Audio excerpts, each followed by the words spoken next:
We are back, folks, for round 2 of our live coverage here on this fine Thursday, mid-July. Big 12 Media Days going on in the heart of Texas. So we appreciate you being here again. Support the channel. Amazon links in the description section of all the videos. Same shopping experience, and doesn't cost you a penny. Check out the previous live stream earlier today with Frogs Insider Melissa Treebwasser talking TCU. We also had on just a number of contributors, Jeff Sharon from UCF and the SB Nation site there. So again, check out the earlier live stream. We'll be back tomorrow on Friday with more from Big 12 Media Days as they wrap up on just a little bit later today. But we got Jason Watkins on the line, College Football Hall of Fame podcast.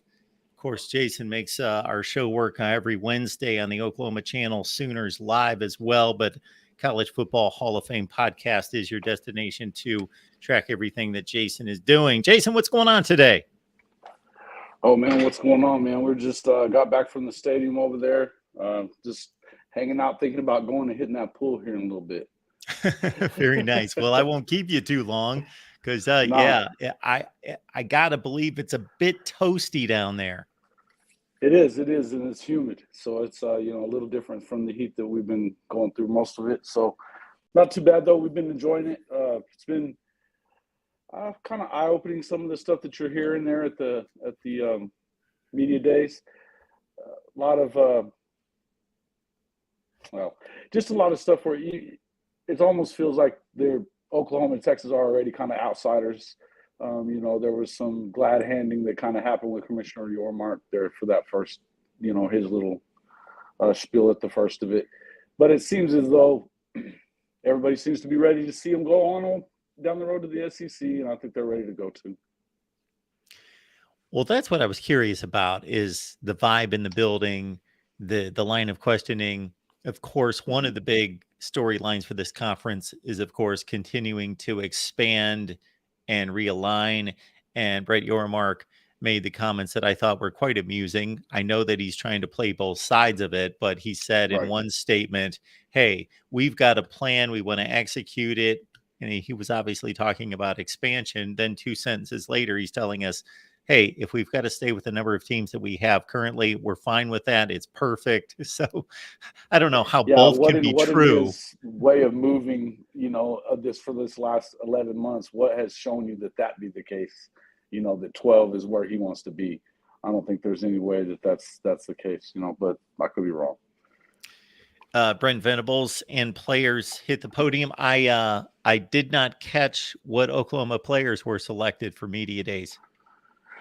You had Danny Stutzman there. Dylan Gabriel was there. Those are the two main guys that I saw running around. I know there was a few other guys as well. So it's but I honestly got there and Coach Venables. And then the big story from us for yesterday was, obviously Mike Gundy was kind of taking his shots at Oklahoma again. This is the second year in a row that he's gone on, and he puts off everything that's been going on with everything that's been going on with the realignment and no more Bedlam and everything, you know, he puts that all squarely on Oklahoma because they moved to the SEC. And, you know, we had our coach Roybal, who's also on the show with me all the time. He asked him yesterday if he would be willing to play it as a non-conference game. And essentially he kicked the can down, or well, I shouldn't say he kicked the can down the road. He basically said no, that they don't want to play it, you know, and that if the game was going to still go on, it would be because Oklahoma, you know, was still there. But since they moved to the SEC and basically didn't drag OSU with them, they, you know, they don't want to play the game anymore. I think it's fair to say that it's fair to assume that the real reason he doesn't want to play him is because he's 3-16 against them. You know, because for all the talk about buying out of scheduled games and stuff like that with these FCS opponents or whatever, I don't think that there's any way that would be a problem for either school with the money that it generates when you play Bedlam. So, of course, we asked Coach Venables this morning about it, and he essentially passed it over to Joe Castiglione and said, you know, I'm not really in charge of the schedule, but if it's up to me, yeah, we're going to play it. You know, essentially saying that. But he was a lot more grown up about it, I would say, than was Coach Gundy. But that's, you know, anyway. I don't mind because it's a rivalry. I don't mind because there is a situation where two schools have moved on to another conference that sure. that coaches, athletic directors are going to be, first of all, they're going to be put off by those schools leaving. Number two, they're going to take a stand for their conference. I have no issue with that. However, let's all understand that if Oklahoma State was offered an SEC invitation, they would be going to the SEC as well. Exactly. So let's understand that's the point, and that's the reason that we're asking. And before we even asked the question, Coach Roybal asked the question about would you be willing to do that, and it was immediate no. But before that, somebody else there in the audience had asked about, you know, what do you think? You know, are you looking forward to this last one, or is it? Are you going to miss the game? Kind of stuff. It was somebody else, and I don't even know who it was, to be honest with you. But they were asking questions about whether or not you know, if he was looking forward to it. You know, what he was looking forward to in the season, and he went into a little spiel, but then immediately was like, and let's just make this clear that we're not playing Oklahoma because Oklahoma decided to leave for the SEC and the money. You know, so it's just and he's done this on more than one occasion. He loves to you know, point everything towards OU, acting like, yeah, they wouldn't have taken that. And to me, I feel like it is sour grapes about that because he would have absolutely wanted to go to the SEC and get, you know, that payday that, you know, that they're talking about and more opportunities to compete at the highest level than what, you know, they all love the Big 12 right now, but you love the one you're with. And I get that, you know, and they should love and listen, I think that Brett Yormark's doing a great job. I really do. I think that when you contrast him versus George Kliavkoff in the Pac-12, he's doing a really good job, you know? So I don't think it's necessarily, I get it that they're still happy about the Big 12. I mean, you should be happy. You're alive and well, you know, at least for the time being. So you should be happy about that. In the end, though, I don't know how much it was that I know they just dropped another couple of million or whatever from Boone Pickens' estate or whatever onto the program. So they can act like they don't really care about having the game or the money that it generates. But I would tell you that the money is significant that it generates. So, I mean, why you wouldn't want to play that game? It's just, to me, it seems like there's one reason for that, Mark. It's one reason. He doesn't like getting his butt kicked in it more times than not, you know? Way more times than not. Way more times than not. 3-16. And Oklahoma State is on the bad end of 92, 19, and 7. You know? So it's yeah. Got Jason Watkins here. College Football Hall of Fame podcast is the platform. Get on over there. It's right here on YouTube, College Football Hall of Fame podcast. When are you going live or dropping any video content over there next? We'll be out probably. I'll probably be doing it. We'll be traveling back tomorrow to where we're at, but we're probably looking at. I'll probably be doing some stuff over the weekend for sure. I'll announce something for sure tomorrow. We may have something more this evening. I'm just kind of waiting to see kind of what goes off. We're waiting on this Jackson commitment. We believe he's going to be. There's a chance that you're going to end up seeing. This is a big commitment for a 4-star defensive lineman prospect that looks like he's going to be coming to Oklahoma as well. So I think you're kind of waiting to see if Jaden Jackson's going to do that. We're going to find out. I know that commitment is coming up live, as Perfect Cracker said in there. So I'm a lot of people that are thinking a lot of that. Yeah, and I love that. 19 wins, 100 years. So it is what it is. And again, it's fine if they don't want to play it. Just quit talking crap all the time, like you're, just pointing it in the direction of Oklahoma. And he's done this the last 2 years at media days. Make sure that he gets in there and just trashes them as much as they possibly can. And he did it to Texas a little bit. He was stepping on them a little bit in some of the,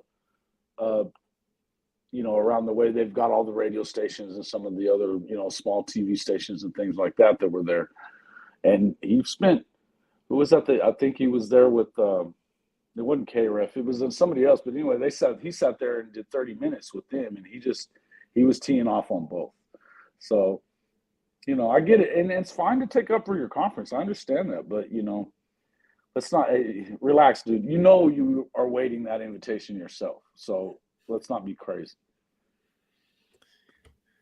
Other than the Bedlam history and Mike Gundy using that term, Bedlam is history. Other than that, it is history.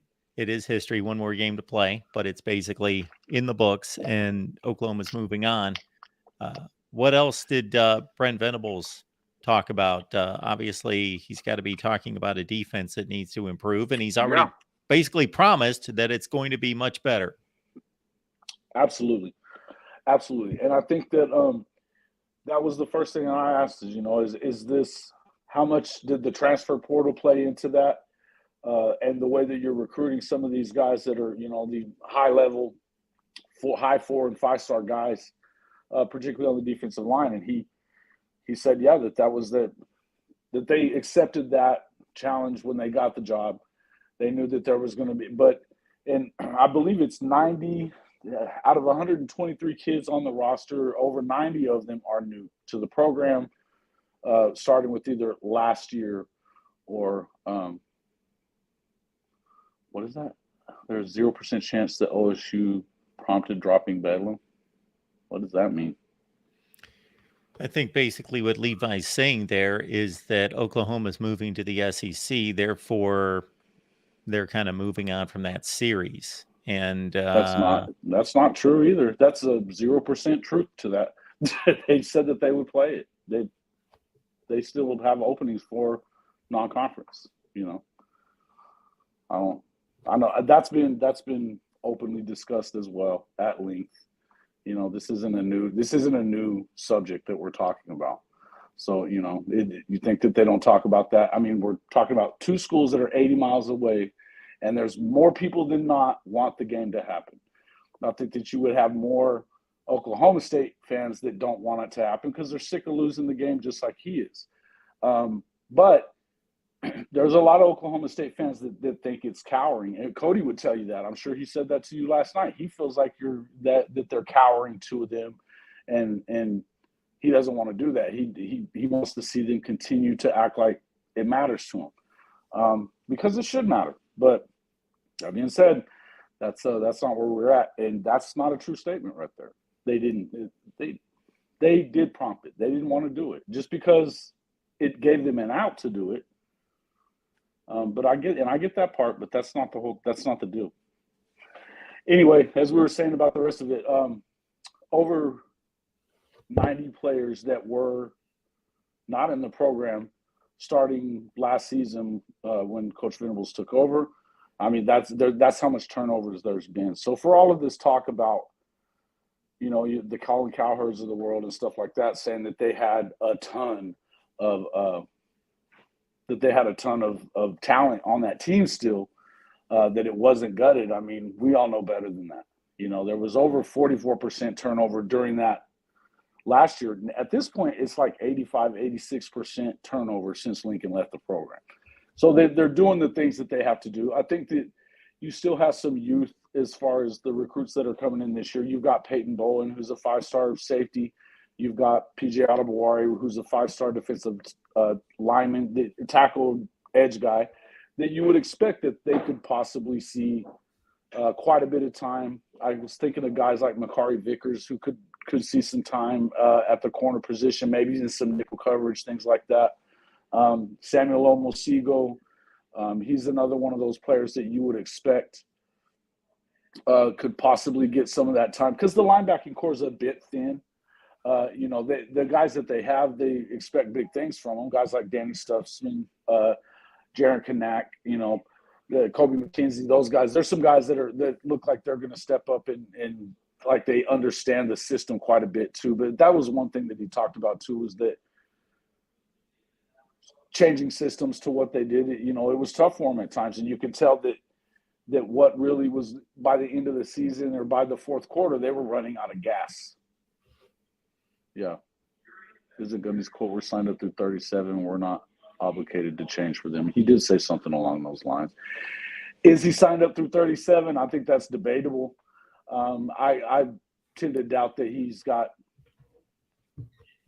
The bottom line is he acted like he didn't have, he was saying all this kind of stuff, and then he was turning around and saying things like, well, but we don't really have any, I don't really have control over that. I don't buy that for 1 second. You know, he's the guy that's got the longest tenure in that athletic department. He's got all the power in that schedule. He's got the revolving contract and everything else. Well, let's see what we got here. If we go to future schedules. Okay. And what do we got for Oklahoma State? Starting in 24, they're booked up 24, 25, 26, 27, 28. Okay, they've got openings starting in 29. Now, probably what he means, and this only holds true for 2029, is they've got their big game. You know, they obviously in 2029, they've got openings. They've got one opening at least. Well, they've got one opening, and they've got Alabama. So they've got a big opponent, but they're in 2030. I just see Tulsa, if this is accurate. So he may have been skipping a year because they've got everything. And again, he's not being completely transparent about that. They have openings. He means if they're going to schedule one big opponent every year. And so he's basically saying we've got Nebraska, Arkansas, Colorado, and before that, Alabama. But they're in 2030. But that Colorado, what happens if Colorado goes back to the Big 12? You know? Yeah. And you can also schedule more than one difficult opponent non-conference. Other teams do that. Listen, a lot of time, and that's the thing. If you really fancy yourself as a contender for the college football playoff and for the national championship, which, you know, I think that's kind of laughable, but if that's what you really believe, then why don't you want to play an SEC school right in your backyard that you could, you know, that would pad your resume for getting a good seating there, you know? Absolutely. And we'll continue this conversation. Joey reminding me here, we've got free keychains, Voice of College Football keychains for everyone. Just go to the link that was dropped in the chat there. It's topqualityshirts.com, and you see the rest of the link there. It's in the chat. We'll display the keychains at another time in the show because we've got Jason here, and we want Jason to be able to hit the pool and follow commit announcements and all that other good stuff. Little work, little play. It can all get done today. Hey, it's been a good time, even though we've had the network issues we have and some of the stuff that's going on. I mean, we've had a lot of fun. You know, we got to meet a former Sooner last night. He played for the coach here in Dallas at Skyline. You know, got to talk to a lot of people. It's just been a lot of fun up here, and it's a good week for the Hall of Fame media crew. So we've been excited about it. Awesome. Well, always good to stir things up between OU and Oklahoma State, this is going to be one of our last chances to do so. So yeah, really, this is the last one forever as far as Gundy's concerned. I tend to wonder how long he continues to keep a stranglehold on that job when he doesn't win very much. But how much and do you now his care about excuse that is out the series? window too. How much do you care about Bedlam?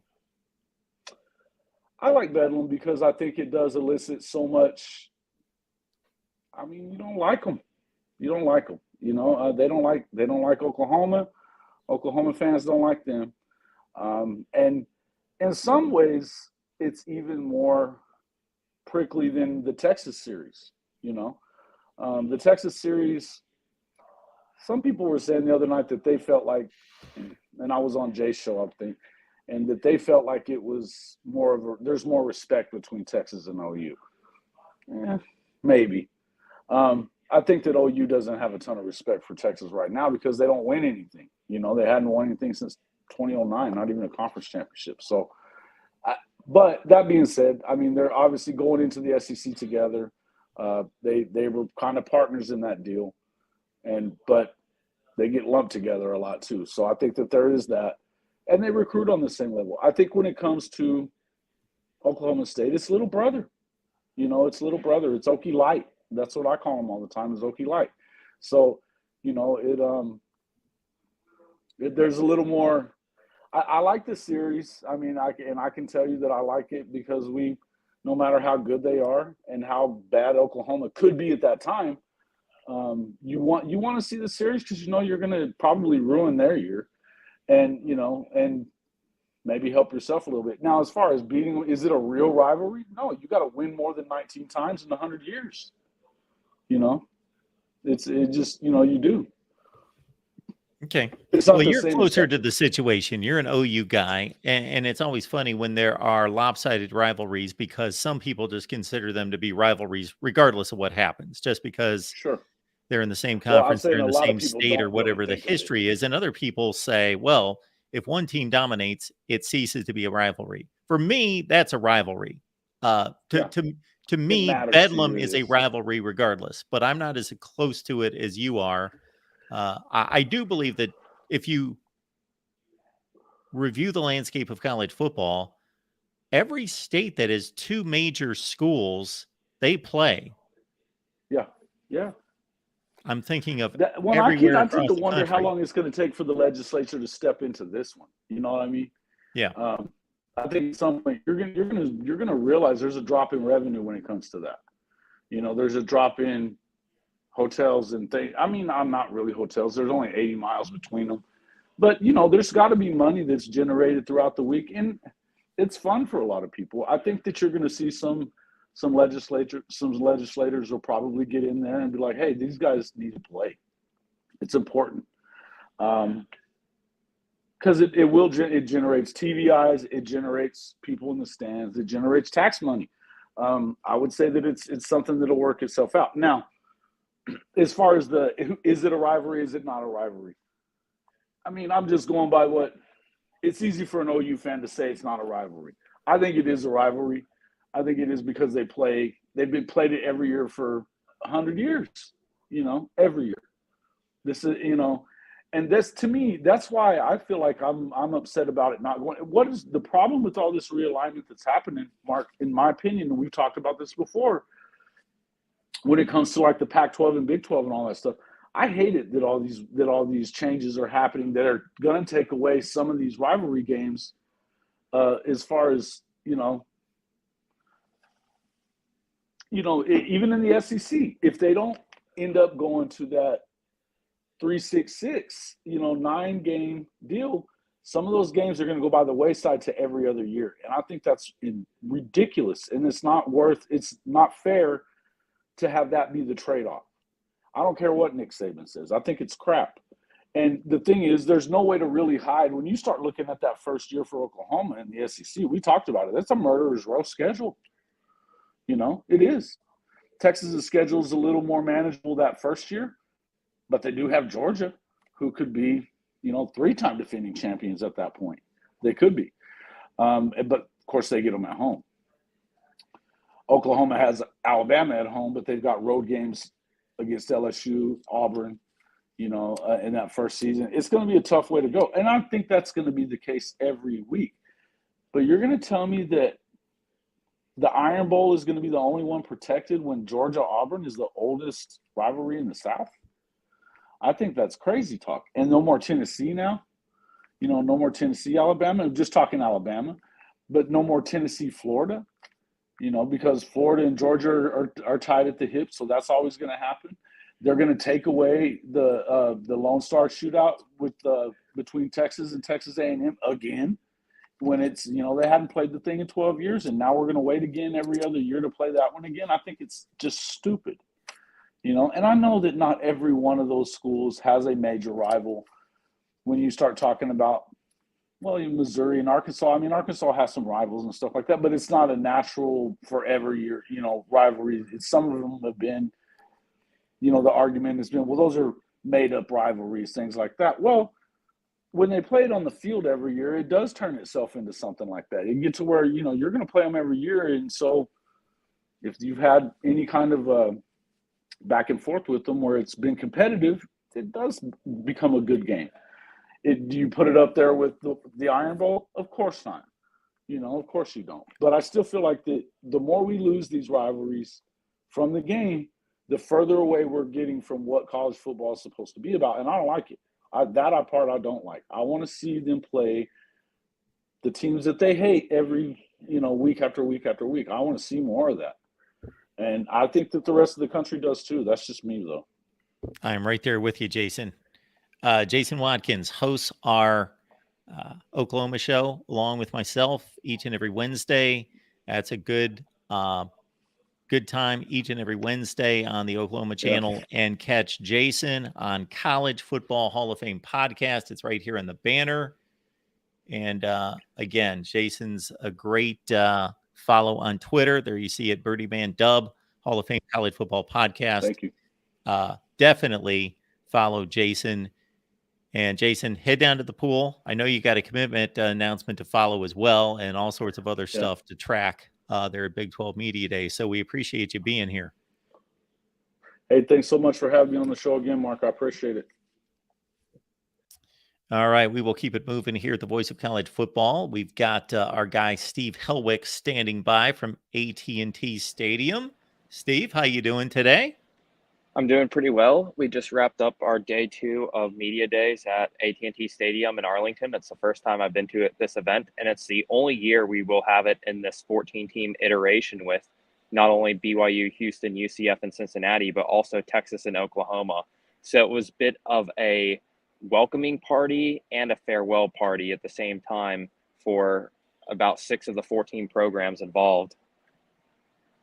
You can catch Steve, everyone, at Underdog Dynasty and also Hustle Belt, as you see there on the banner, SB Nation. Steve joins us on a regular basis to break down the group of 5 and a number of storylines and games and matchups across college football each season. Steve, before I pin you down to any specific narratives or storylines, you started to set the stage for Texas, Oklahoma leaving, and the 4 schools that joined the conference here in 23. Is that the big storyline? Is that what everyone is talking about? And what are some of your thoughts and takeaways from what you've heard? I would say that's a big storyline and what people are talking about, but also a lot of the new coaches were asked about some of the newcomers and their familiarity with BYU, Cincy, Houston, and UCF. But there was talk about the Oklahoma and Texas dialogue. I mean, the commissioner, Brett Yormark, was specifically asked yesterday, would it be a bad thing if Texas or Oklahoma won the conference, which in their final year, which he kind of laughed off in this one. But yeah, it does. Also, Steve Sarkisian was asked a question about the awkwardness of Texas in their final year of the Big 12, and he said it was not awkward for us, but said, I don't know about everyone else, but it's not for us. So there was some talk about that. I'd say the Bedlam was the pretty hot topic about Oklahoma leaving. We've heard about Gundy's Bedlam comments for quite a while now. He was asked about that. Venables was asked about that. Sounds like both of them want to keep playing the game in some capacity, but they don't want to go out of their way to schedule it.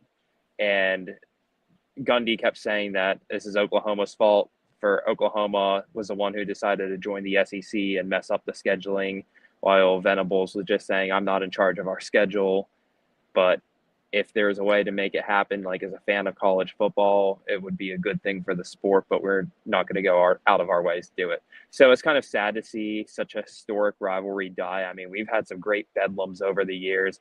I think back to 2013, 2014, the Tyreek Hill punt return touchdown. 2013, I think, was where Justin Gilbert dropped the interception. Oklahoma won, then got into a BCS bowl afterward. And then 2021, just 2 years ago, where Oklahoma State had that rabid fourth quarter comeback to make the Big 12 championship game. So that's a rivalry I'm going to miss, and that was definitely one of the hot storylines today. Now, what the coaches and players have to say versus what the fans and the media have to say, two entirely different things. Leading into Big 12 Media Days, I certainly saw enough evidence on social media that UCF, and again, we're not talking necessarily coaches and players, very optimistic, hopeful would be the kind way to say it. Arrogant would be another way to say it in regards to their chances in the Big 12. Gus Malzahn has obviously got a resume that says that he has performed better than any coach in the SEC versus Nick Saban. He came within 10 seconds of winning a BCS championship game. So you've got UCF, you've got Cincinnati, of course, with a new head coach in Scott Satterfield, Kalani Sitake with BYU, and Dana Holgorsen, who has, of course, won a conference championship and a major bowl game at West Virginia, now getting back into Power 5 play. Anything that was stated by any of them in regards to how they will match up in the first season that caught your ear? I mean, none of the teams were picked to finish higher than eighth in the preseason poll. UCF was the highest. I mean, they released this preseason poll so everyone can just ask the coaches about it and they can have a comment on it. And most teams basically say they disregard those results. You can look how TCU was picked to finish seventh last year, and they made the college football playoff final. I'm sure Kansas State was also picked a bit lower than they finished, and they won the Big 12. Same thing with 2021 Baylor, who won it. So there was a lot of talk about dismissing the preseason polls. But one thing that a lot of coaches had in common of the new teams is the understanding of offensive and defensive line play when it comes to the Big 12. It seemed like a lot of them were satisfied with what they had with their skill positions. But when the Big 12 became a reality for these schools in September 2021, it became focusing on the trenches. Dana Holgorsen said yesterday he did a study on his team and matched them up with the other Big 12 teams. And they determined that their bodies needed to get taller, bigger, and he thinks they've accomplished that goal in the 2-year grace period that they've had going to the Big 12. So UCF, they brought in 3 transfers expected to start on the offensive line, an all-MAC first-team selection, Marcellus Marshall. They got Bula Knight, an all-Mountain West selection, so some of the best linemen in those conferences, along with an Alabama transfer and Amari Kite, who's looking to expand his playing time. So it seemed to be a lot of emphasis on the offensive and defensive lines for these new teams, and they think that success in the trenches is how they're going to compete. I mean, just look at TCU last year. They had like Steve Avila, who was one of the best interior linemen in the country. They had the offensive line, which gashed Michigan in that playoff game. You saw them getting how many yards before contact, and Ari DeMarcado just seemed to be running free all game. So you need those offensive lines in order to win the Big 12 and compete. This is a conference that at least I consider to be the most competitive in the sport. That doesn't mean the best. That means the most competitive from top to bottom. And I think the 4 new schools only add to this. And then the potential that Oklahoma and Texas have, excuse me, of course, to be elite also will actually add to the competitive nature of the conference going forward in 2024. Where do you think this conference ranks? You know, not necessarily that you need to give us a second best, third best, fourth best, but, you know, as we continue forward with an SEC and Big Ten narrative of gobbling up the sport, you know, where do you see the Big 12 playing competitively in the landscape of college football going forward? I think it's going to be a very competitive conference because all of these schools seem to have a very significant football culture. The fans care, which means that the athletic departments will get the money, and I mean these stadiums are packed even in bad seasons. I mean, West Virginia didn't have the best season last year, but you could schedule a West Virginia game in the middle of the Atlantic Ocean, and those fans will attend and probably pack that house. I mean, there's just so much passion, I feel like, in the league where the Big 12 is set up for success. And also the parity in the league is greater than any other conference. Dana Holgerson made a comment yesterday that there's no layups in the Big 12, and that's true. I mean, you look at Iowa State, who was their worst overall record last year, 4-8. Iowa State went into Iowa and won that game. And Iowa last year was all they had to do was beat Nebraska in order to make the Big Ten championship game. So that just shows how stacked the Big 12 was from top to bottom, especially with the rise of Kansas under Lance Leipold. So I think that the parity in the league makes this such a compelling conference to watch. I mean, almost every matchup, you can just look at it and say there's a potential, might not be likely, but there's potential for some teams to win, when you don't really see that when Alabama and Georgia are playing Vanderbilt or something. So I think that the Big 12 has that compelling stature to it. And I think that the league's in a good place going forward, even without Oklahoma, Texas. 6 different conference championship participants in the last 3 years. So we've seen a lot of parity in that regard. And I think that the 12 teams going forward are all in good shape to compete. Yeah, I'm fascinated to see how these 4 new schools will compete. I think that they all have different favorable components that make them a likely candidate to compete. But when I add it all up, I look at UCF as being both in the short term and the long term the most capable, most likely, not that it's by a wide margin, but the most capable of competing. And we get a question here from Jackson concerning your outlook about the 4 new schools and who's the most ready to compete. I can't always evaluate things on the long term, but just in the short term this year, I think that there's a reason that UCF was picked to finish highest. Of the 4 newcomers, they're the only team that's returning their starting quarterback, and John Rice Plumlee.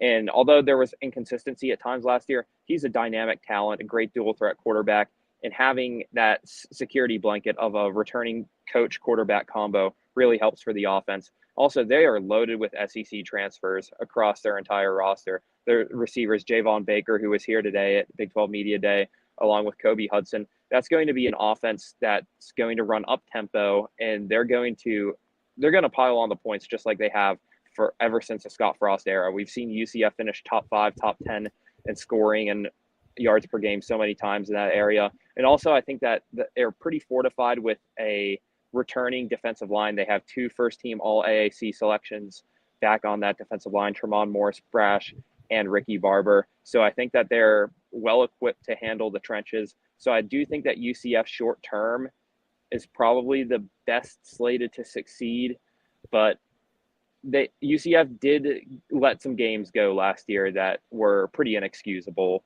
That Navy game in November where all they had to do was beat Navy in South Florida, and that conference championship game would have been in Orlando. And then the next week against South Florida, they blew nearly a 4-score lead to South Florida and needed a miracle catch by Alec Haller late in the game in order to win. So I do think that UCF needs to learn how to finish games and play complete. And I think it's going to be a bit of an adjustment period, but I think that they're best equipped to succeed in year 1 with their returning talent. Have you made your predictions on the Big 12? Yes, I did vote in the Big 12 preseason media poll, and my rankings were very similar to the one that was actually output. I did have Texas first overall. I just like what Texas has overall as a squad this year. They do lose Bijan Robinson, but I like a lot of their offensive talent, especially their receiving core led by Xavier Worthy.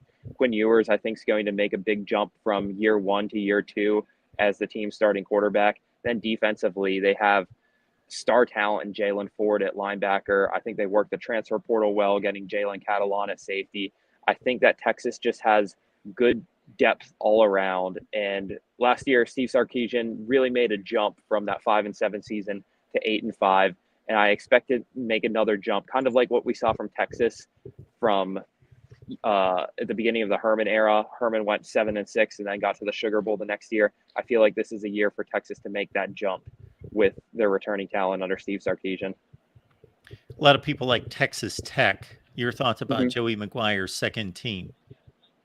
Yes, I did put them fourth in the Big 12, and I do like their quarterback room a lot. Tyler Shuck, he's pretty much won every single game at Texas Tech that he has started and finished. The problem is he hasn't really stayed healthy as much. Then Baron Morton is as good as any backup quarterback in the conference and maybe in the country, because Morton, I thought, was really impressive last year, coming in as a freshman and playing in relief of Tyler Shuck and Donovan Smith, who has since transferred to Houston.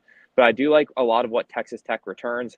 They have guys in the trenches, guys like Jalen Hutchings that can really make the defense go like that. They have a good receiver, Jaron Bradley. I like the momentum that Texas Tech built at the end of last year. They finally overcame that hurdle of beating Oklahoma late in the season. They emerged in a lot of close games last year. I thought they were very well coached under Joey McGuire. And then that bowl game against Ole Miss, I couldn't have been more impressed with the team. And Joey McGuire is just a coach that loves to go for fourth downs. He's very aggressive, and I think that style of play exudes confidence. And I'm pretty excited about what Texas Tech can do this year, because I like a lot of their parts that they have back, and I think this league is pretty wide open. I may have voted Texas first, but it's not like I would be shocked if any of the teams I voted 1 through 5 could win this conference, because who thought TCU and Kansas State was going to be meeting at this stadium right here in Arlington around this time last year. And Steve, I would assume that your 1 through 5 includes Kansas State, a really good team. Obviously, Deuce Vaughn's the obvious loss. Will Howard probably may bring a passing dimension that we haven't seen on this team for a while. Yeah, Will Howard. I remember last year when Adrian Martinez got hurt, I think after the first possession of that TCU game, Will Howard came in and just established a new sense of verticality in that offense. And I remember watching Will Howard in years prior, and he looked like a completely new quarterback. And I really loved how he ended the season. I mean, Kansas State was really hot to end the year. I don't think Will Howard lost the start until a game where he started and finished until that Sugar Bowl against Alabama. They do lose Deuce Vaughn, who is a huge playmaker on offense, but I think that Kansas State they're a really well-coached team. It's a team that's always going to execute on special teams, get the little things right. I think that they have a really good offensive line. Cooper Beebe, their left guard, was here today. He's all-conference material, and I think that winning in the trenches with him is really going to help Kansas State this year. Then we mentioned Deuce Vaughn leaving, but I think that they reloaded at running back pretty well with Treshaun Ward, who came from a stacked Florida State running back room. So I do think that Kansas State has the talent there to replace Deuce Vaughn, and I think that they can be up at the top of this conference again, because I think Chris Kleiman's built something special here in Manhattan. Steve Helwick's on the line for us. Underdog Dynasty Hustle Belt on SB Nation. Steve has had a number of assignments throughout the Big 12 over the last several years as well. Steve, we appreciate you stopping by. Is there anything else that you wanted to hit on? Not necessarily. I would say that my emphasis here was I was just focusing a lot on the newcomers. So Houston, UCF, and Cincinnati. We've talked a bit about them this year, but I'm really interested to see how those games come. We have Texas visiting Houston this year. We have Oklahoma visiting Cincinnati, and I'm really looking forward to how those fan bases grow and how those atmospheres look when some teams that don't traditionally visit these stadiums come to town. So I think that it's going to be an exciting season for those teams, and I'm really excited to see how this league fares this year, because there seem to be so many results possible on the table. I mean, the preseason all-conference quarterback hails from Kansas, Jalen Daniels, and he's an exciting player to watch. I can't wait to watch him. Dylan Gabriel, he's a phenomenal talent at Oklahoma. He stays healthy this year. What can Brent Venables do in year 2 at the helm if he gets his defense right? There's just so many things to watch in this league, and I think this was probably the most compelling conference media day to be at this season. Absolutely. I feel exactly the same way. I was most anticipating this conference media days for those very obvious reasons. Also, realignment and everything that's on the table for Brett Yormark, and him being as aggressive and outgoing concerning that topic as he is. And then also, as you just alluded to, the release of the schedule, I was the most anticipating and excited about the Big 12 than any other conference in the nation, because I wanted to see how they would deal with the 4 schools and the 2 outgoing schools. And I wanted to see as many matchups, and those are going to be the most intriguing matchups to me, other than obviously whatever's down the stretch that is going to play into the conference championship game. But to see the 4 new schools against the existing schools, and especially Oklahoma and Texas, because as college football fans, we get excited for rare matchups. And of course, it only is reasonable to think Texas and Oklahoma are most likely not going to be scheduling those 4 schools going forward. So I am looking forward to those matchups. And the only one I don't get to see that I really wanted to was a Texas trip to Orlando to take on UCF. I wanted to see that game scheduled. It happened in 2007, first game ever at the Bounce House. It was, I think, 35-32 was the final score. Texas won with Colt McCoy over UCF. So there's some fun college football trivia or a game to rewatch on YouTube if you want. There you go. Steve, you're always good for tons of trivia and insight. Obviously, Steve, we appreciate you stopping by, and everybody check out Steve's work on Underdog Dynasty and Hustle Belt on SB Nation. Steve, you're a wealth of knowledge. I can always count on you. Appreciate you stopping by. Thanks for having me. Have a good one. It's our guy, Steve Helwick from SB Nation stopping by. Always, again, a wealth of knowledge on SB Nation, reporting from AT&T Stadium. So we are getting you a number of media that would make it 4 today that are right there at Big 12 Media Days. Look at who's dropping by. Hey. Joey, what's going on?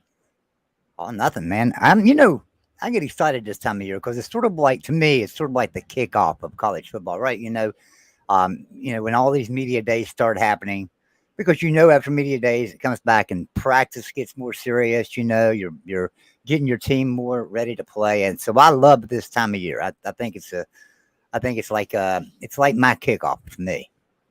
So it really is. I went to and covered SEC Media Days for 7 consecutive years, and we knew once we went to SEC Media Days, the teams were going to practice right out of that, and it was full bore. Nonstop after that. So it is basically football season at this point, because again, we're going to talk for a couple weeks, and all that talking crammed down our throats is going to go right into fall camp. Yeah. So Dana Holgerson said something today in an interview, and Your buddy. My buddy. And he said, it's, I look to the coaches that can turn it off, for a couple of weeks when they have the downtime, and they can just turn it off and go away. He said that's why he respects, like Bob Stoops so much, because he was just able to just turn it off and walk away, and he's coaching XFL a little bit now, but I mean, that's nothing like coaching a major college football program. So, I think now though, the coaches have that sense of urgency about them right now to get in there and get things going. So I wanted to come in. Does Neil Brown have any urgency though? That's what I know you want to know. I'm gonna be honest. I've not been real high on this team this year, but I went back and looked and compared things, and I'm like, okay, who do we have returning this year that we're excited about? Okay, well, we have a couple of players coming back. CJ Donaldson, for one, extremely excited about seeing that running back, out there on the field. He tore it up last year till he got hurt. And if he can stay healthy this year, he's going to be a 1,000-yard rusher. I really have no doubt. But at the same time, there's not really any names that you're looking at or saying, they've got this guy and they've got that guy. These are the guys you got to watch out for. Sure, we have Zach Frazier, probably one of the best centers in the country, without a doubt. But that's a center, sure, they're very important, really important, but still not a player like a wide receiver or running back or quarterback that everybody hangs their hats on. So West Virginia don't have any of those. The last time West Virginia didn't have any of those that I can remember was 2016. And that team went 10-3 overall, 10-2, and then lost the bowl game, made them 10-3. Can that be repeated this year? I think it's always a possibility. I don't think it's likely. To be honest, I really don't, but there's always that possibility. So you always have that hope as a fan. You have that hope, whether or not you're a West Virginia fan or not, because you like to see other programs do really well, especially when they're picked at the bottom. Everybody was a Kansas fan last year Remember Kansas starting out 6-0, and all of a sudden the nation was like, Kansas is really good, you know. So everybody likes that underdog and starts rooting for those teams. So if West Virginia can come out, bottom line, there's no doubt about it, they're going to lose game 1 to Penn State. But let's say they can keep that game competitive. If they can keep that game competitive and keep their heads held high, there's no doubt about it that this team could be a team to be reckoned with in the Big 12. Now, you're talking about the 4 newcomers. The best team out of the 4 newcomers to me, I agree with Steve, is UCF. I think they're the team to beat. I've got West Virginia. West Virginia is I think they're the only team playing all 4 newcomers into the Big 12 conference this year. I think West Virginia will beat 3 of them. I think they'll beat Houston and BYU and Cincinnati. I don't see us beating UCF. Possible though. So I think that I think it's just an exciting time in the Big 12 right now because you have some teams that are generally mid-range or upper-level teams like West Virginia that are down right now. So, I'm sure Dana Holgerson's coming into the Big 12 with a smile on his face saying, West Virginia's down right now, and what better opportunity do we have to knock them off year 1 to show I'm a better coach. So, but that's not going to happen, Dana. I apologize. So, so I wanted to come in real quick and just show these keychains because I know you don't have one yet. So they're 3D. They're 3D printed. They say the voice of college football on them, black and red lettering. I put them in the store for free, and if you'll use promo code football with a capital F, you'll even get free shipping on it. So just go to the store, get you a keychain, check out with that keychain. Use promo code football, free shipping and everything. That's how simple it is. Or you can email Mark at MarkRogersTV at gmail.com. Or you can email me, footballnewshour at gmail.com, and just say, I'd like a keychain. Give us your address, and we'll be happy to mail you one out. So there's 3 simple ways to get one. And we want to make sure everybody gets one. Now, these are limited. So, if all of a sudden we have 500 people want one all of a sudden, we may not be able to fill that many, but we will fill as many as supplies last on these. So there you go. Get it. And it's get free. Your free keychain. We also have the new coasters right beside of it. Those are extremely nice. I've got a set right here.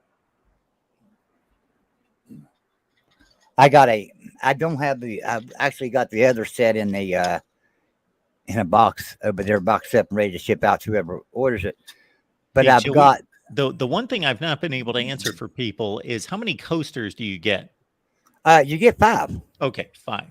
I thought 5 it was coasters. 5 or 6. 5. Yeah, got it. It's a set of 5, and so I have a what I call a not a photocopy. This is an actual copy, but it's made in purple, so I could see what they looked like before I approved production of it and stuff.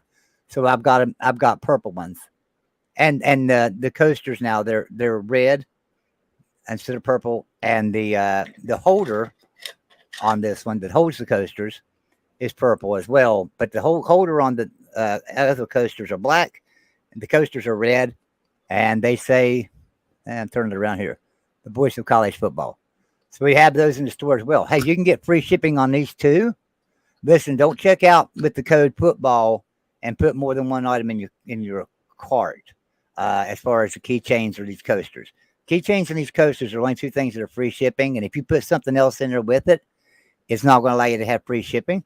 So on these coasters, though, if you use that same promo code football and check out with just the coasters, you'll get free shipping on them right now.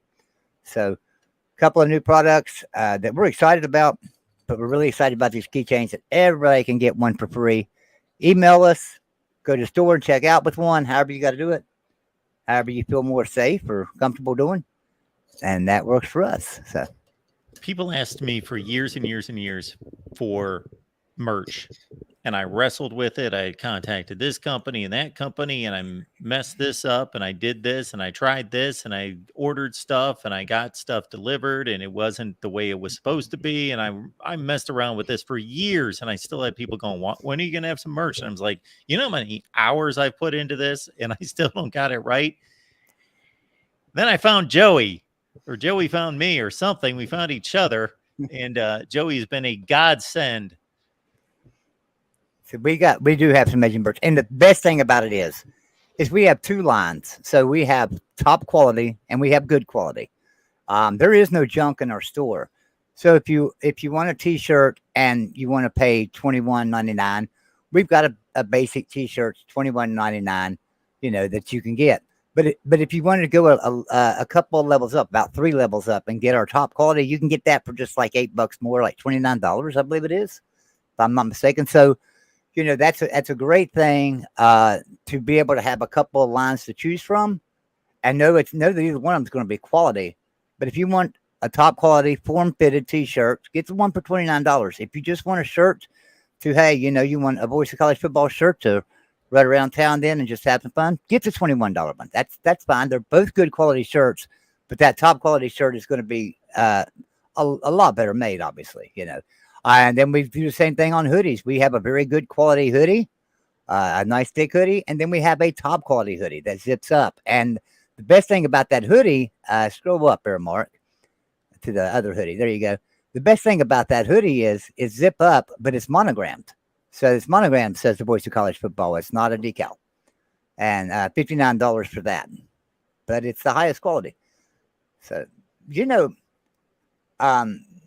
thing about that store is what's cool about it is we're a network of college football YouTube channels. And we have Pigskin Pete. We have Traveling Fools, Exploring with Ben and Sam, Twisted Roosters Tailgating. One thing, Joey's Quality Coffee blends in there. Pay no attention to that right now. Don't do any pay attention to that right now. We have Eat 'em Dogs, Tide Guy. We have a lot of contributors. We don't have their stores completely built out yet, but we are working on that. So, you can get things from, and not only that, but on the Voice of College Football, we're starting to put team channels in there. So you can get a Miami football at the Voice of College Football T-shirt, or you can get OU football or West Virginia football. We're starting to put the teams in there with USC, WVU. So when we get all the teams in there, it'd be great. Matter of fact, someone just placed an order for a West Virginia football at the Voice of College Football. So yeah, man, that's a big thing. So we're excited about these keychains, those guys. So be sure and grab you one of those right now by the free, because it's just a limited time. And when I say limited, I mean limited. Maybe after this weekend, we don't do it anymore. If we run out of supplies, we stop right then. So get them while it's lasting, completely free. Use promo code football. When you check out only with the keychain. And then if you want to buy something else, go back and get it, because you will not get the free shipping if you add something else to that cart. And I apologize for that, but there's no other way to do it inside the store. We use Shopify to display our products and do ourselves. And they don't have the option for me to just do the free shipping on that one item. So, John, thank you so much for dropping the link in the chat a number of times. So John has done that for everyone that's asking for the link. It's right there for you. John, there is Joey Foster Small Batch Coffee. The problem is the store on my end, if someone orders it, it's not letting me know.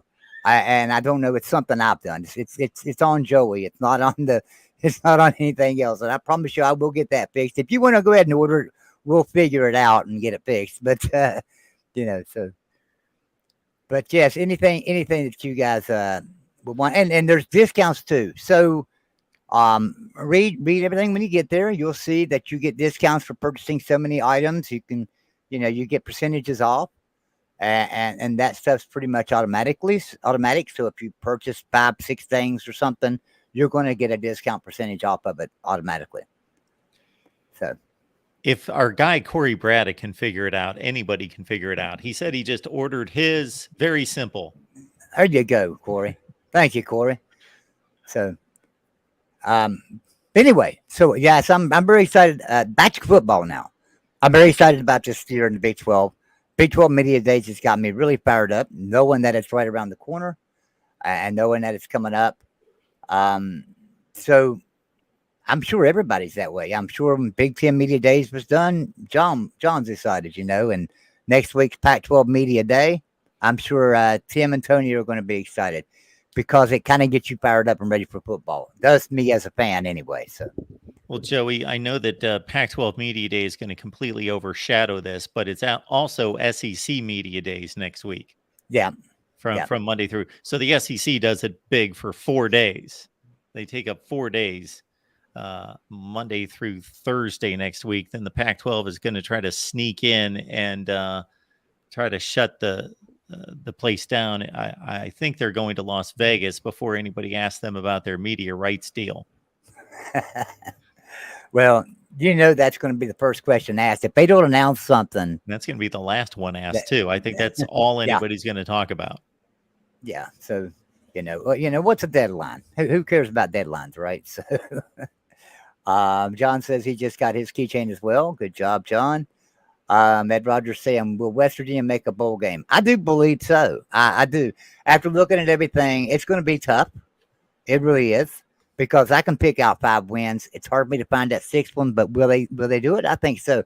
And like I say, they could surprise us all because it kind of reminds me of the 2016 team. We just didn't have anybody. I mean, we had good players, but none of them had been heard of. No one was talking about West Virginia at all. We finished the season number 18 in the country and 10-3, So my predictions around here somewhere. We're releasing our prediction videos, and West Virginia is teetering on bowl eligibility, according to me. Let me see.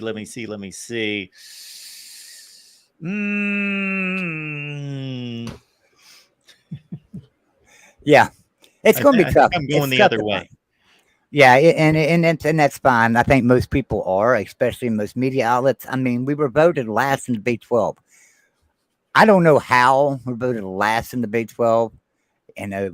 That's behind Houston, Cincinnati. That's behind all the newcomers, everything. That totally shocks me. You've got 4 newcomers coming into a Power 5 conference that do not play Power 5 football week in and week out. Now they're going to do it. If you just look at the rosters, and all you've got to do is like take Houston, Cincinnati, BYU, and UCF. Just look at their rosters, look at their size of their players, their strengths, things like that. Just look at the size, the overall mass. Are they 6'4", 300-pound linemen? Because that's what you're facing in the Big 12. And they're not.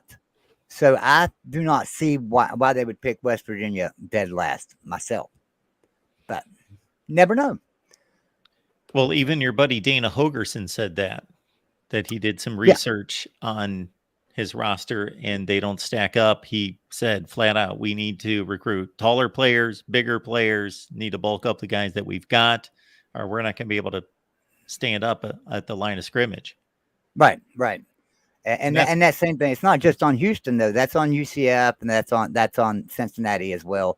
BYU's a little bit bigger, but at the same time, there's a little bit less experience there too. So that's why I think BYU is going to come in struggling. There's not a lot of history between West Virginia and BYU. We've played a few times. I don't think they've ever beat us. They might have one time. There's a lot of history between West Virginia and Cincinnati. Cincinnati is 3-18 all time against West Virginia. They beat us 3 times. UCF, I'm not remembering much history there, and there's no history between West Virginia and Houston. So, these teams coming in, I wish them all the best. Even Houston and Dana Holgerson, I wish them the best. But at the same time, there's going to be a year or 2 adjustment to get used to playing a Power 5 schedule as opposed to a Group of 5 schedule. And something else Dana pointed out in an interview, he said, there's just a huge difference between a Power 5 athletic department and a Group of 5 athletic department. Now we're coming into a Power 5 conference who have these huge athletic departments with help everywhere, employees everywhere, and they don't have those employees. They don't have those people to help them, like a West Virginia or a Kansas State or TCU have. So that's a big difference too. Little things like that are what contribute to success on and off the field. It really is. So you think it's all around, hey, the 5-star talent, you're right. It is a lot around the 5-star talent. You think it's around the coach, you're right. But it's also around that support staff all over the athletic department. And when you do not have that support staff, there's not a winning culture. They're not on the same page. You're bringing in new people. I don't care if it's a cook. I don't care if you're bringing somebody to cook for the football players. They need to get adjusted to the culture of that team, and things, and little things like that can make a big difference. Give you a great example. Everybody wonders, well, how did Rich Rod do so well at West Virginia? Every football player on that team had to know the name of every person within the athletic department program. I'm talking the cook, the assistant cook, anybody that worked within the athletic department. They had flashcards and stuff. He would flash a card to him at practice. That player had to tell them who that was, or they had to run laps. And they built a great culture. Took him some time, right? But he built that great culture. Everybody knew each other, and it kind of grew the program. So that's what's going to have to happen to these new teams coming into the Big 12 now. So. Joey, whoever said that you couldn't host a show? We just have to wind you up and get you going. And yeah, I get excited, like I say, this time of year, media days. So. All By right, the way, Mark. West Virginia and BYU got together in 2016, and the Mountaineers won a good ball game, 35-32. That's the one West Virginia BYU game. It was only 7 years ago. Yeah, and I was thinking we played in 2006 or 7 as well. Wikipedia is telling us just one matchup in 2016. And like we talked about when the Big 12 schedule was released, the Big 12 really missed it when they didn't make Dana and the boys travel to Morgantown. And they did. And that's not being a Morgantown homer, a West Virginia homer at all. I think there was a lot of money in that game. If they would have brought that game to Morgantown, it would have been primetime television, without a doubt. It would have been a sold-out stadium, without a doubt. And it would hold more people than Houston does. It would be huge. Now, not saying they wouldn't be next year, but this year they really missed the mark by not bringing Dana back to Morgantown, in my opinion. It's like Texas and Alabama played last year and they're playing this year. So they go into the SEC and them two playing each other is not going to be a big deal. But OU and Alabama, when they play in the SEC for the first time, and Oklahoma travels to Alabama, that's going to be such a huge game that it's going to be, that's going to be a huge marquee game that year.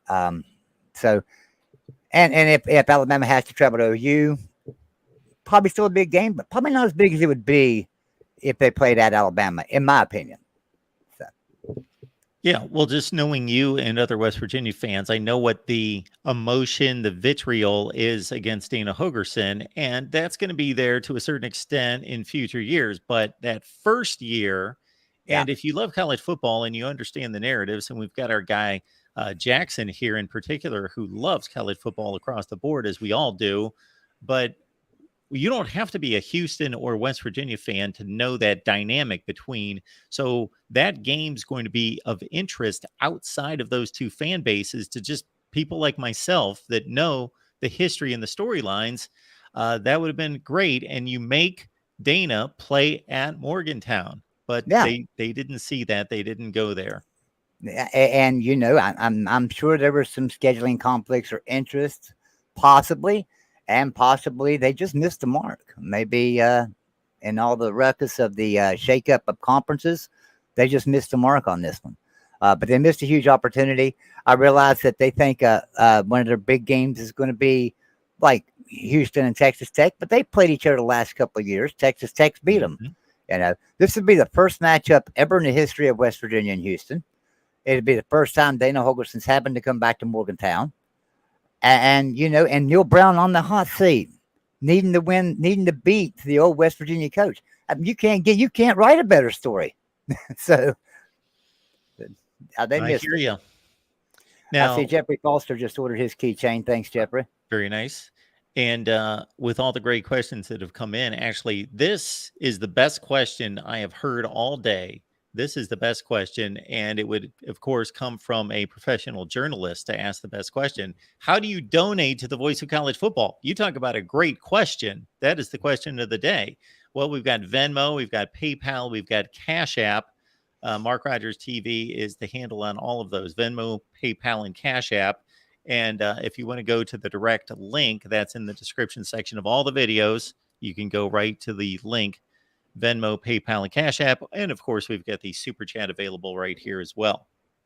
Yep. Thank you, Corey. Looking out for me. There you go, Corey. Or you can go and buy a piece of merchandise if you'd like something for your money. Just go and buy you a piece of merchandise. That also supports the Absolutely. show. So, and you know what else supports the show? Whether you know it or not, just go and get your free keychain. Use promo code football when you check out. Get free shipping on it and everything. Go to the store, pick you up a free keychain. That supports the show as well. All right, Mark. Well, I'll get out of here. I know you've got another guest coming in here in just a few minutes. So wanted to come in and just talk with you a little bit. Thanks, Joey. You're welcome, buddy. Everyone have a great day. Everyone have a great day. Hey, we'll be live on the West Virginia channel tomorrow at 4 o'clock, Mark and I, and we will stream it on the Voice of College Football.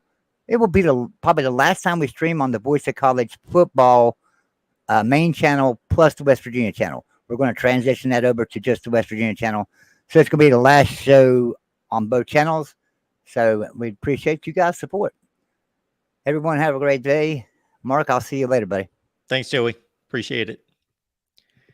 Joey Foster, the one and only, and he is responsible for setting all this merchandise up for everyone. So we appreciate Joey.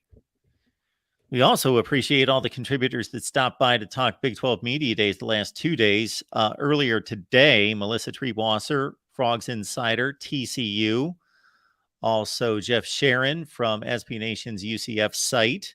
And a few minutes ago, we had Jason Watkins from College Football Hall of Fame podcast on OU, and also Steve Helwick, who covers the entire landscape of college football there at SB Nation with Underdog Dynasty and Hustle Belt. So 4 great interviews thus far. We've got more coming up on Friday, and also here in probably about 15 to 20 minutes, we've got our guy Levi Stevenson heading in from Wide Right Natty Light on SB Nation to talk Iowa State and see what's going on with the Cyclones coming off a not so great 4-8 season with one of the worst offenses in college football.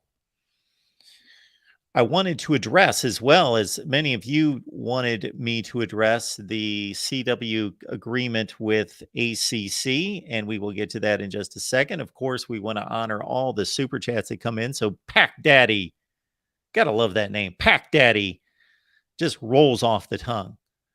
It's about the alliteration, folks. Pack Daddy, there it is. Thank you so much for the super chat. Pack Daddy, got to say that one more time. Felt I had to pay something for that sweet keychain. We appreciate you. Thank you for that. All right, let's turn our attention to the other college football news that came out today concerning the ACC and the CW. And as soon as this broke, we see a number of college football fans and others who have taken a bit of a shot at the ACC or in defense of the Pac-12, because, of course, the Pac-12 still without a media rights deal going forward from 2024 on. And, of course, the Pac-12 has been negotiating with the likes of Ion, Apple, Amazon. And as soon as Ion and the CW and networks like that are mentioned, of course, most of us look at that with a critical eye to say, what is going on here? What is the issue? There's obviously not much worth there. Okay. So let's attack this CW situation and the contract that was announced with the ACC. So here's the difference between the concern that Pac-12 fans should have with their current media rights situation and what the ACC has signed. What would that be? Well, this is not a primary ACC contract, is it? No, this is a secondary, not even a secondary ACC contract. The ACC right now, despite its issues in the future, so I'm not discounting in any way the ACC's issues in the future in regards to holding on to its best football playing schools, even if the grant of rights is firm and solid and completely binding through 2036, the ACC has huge issues past that.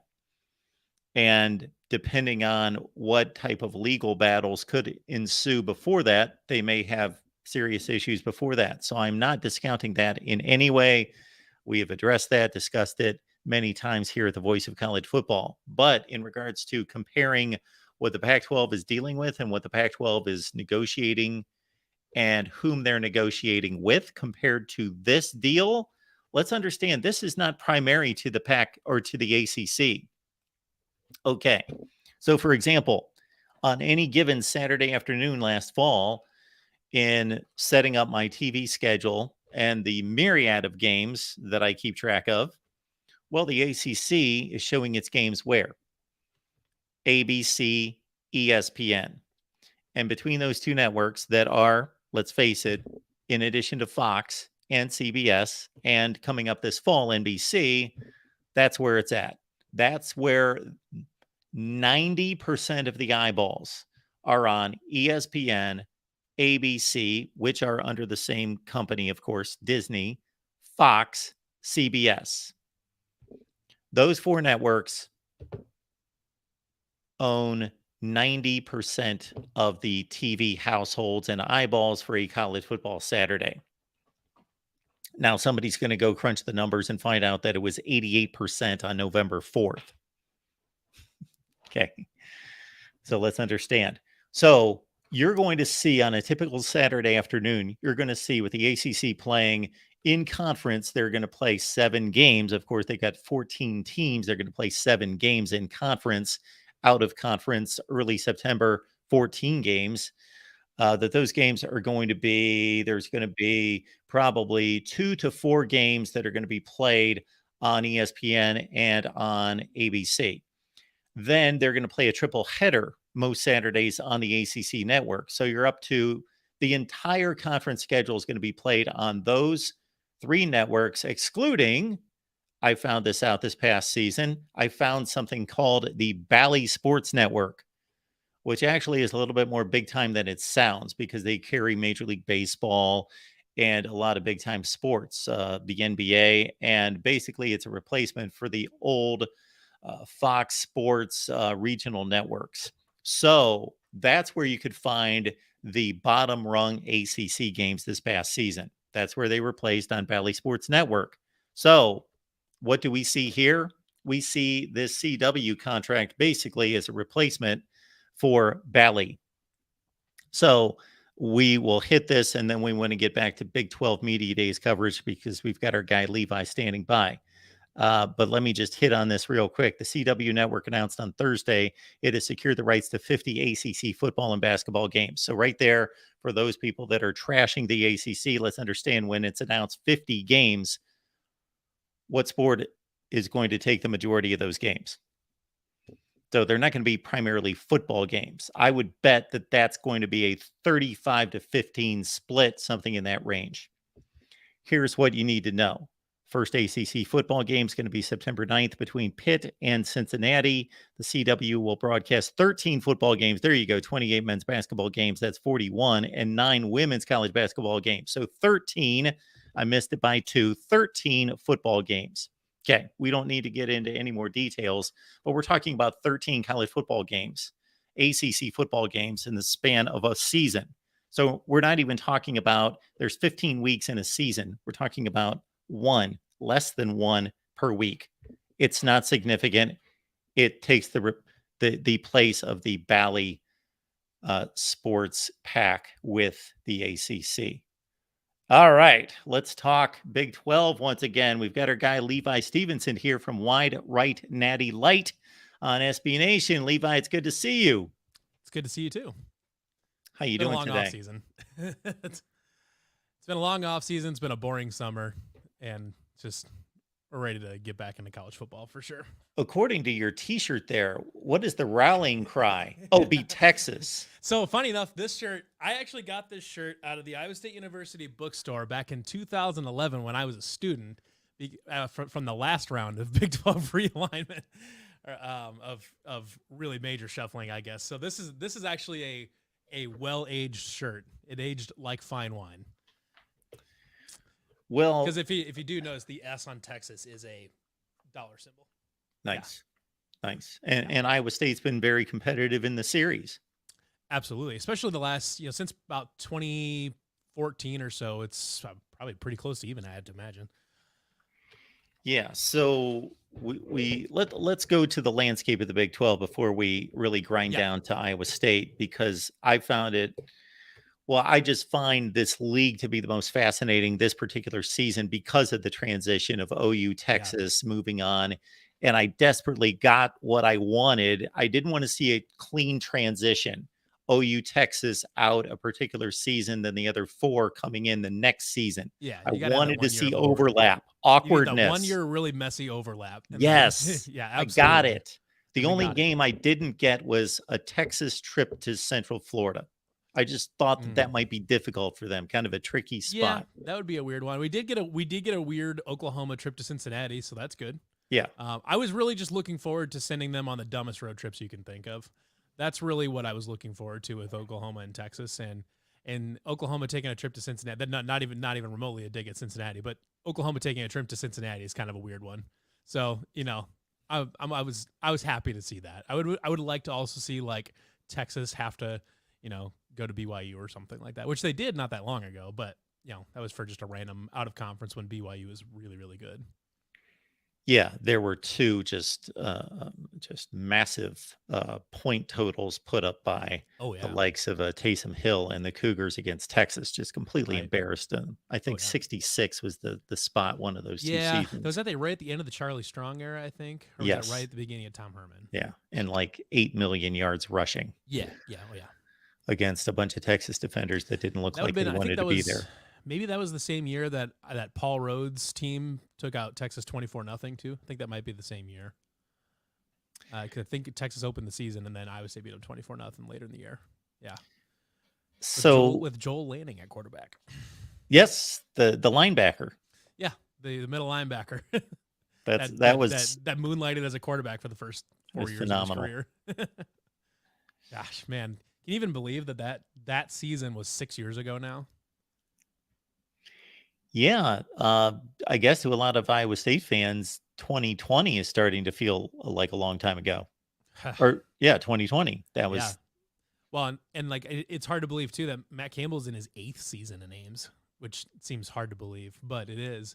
So 2020, the phenomenal season, one of just housed Oregon in the Fiesta Bowl. Like it does feel like forever ago, unfortunately, but. And I was going to go Big 12 first, but we'll start Iowa State first because we're there. We're there. We're here.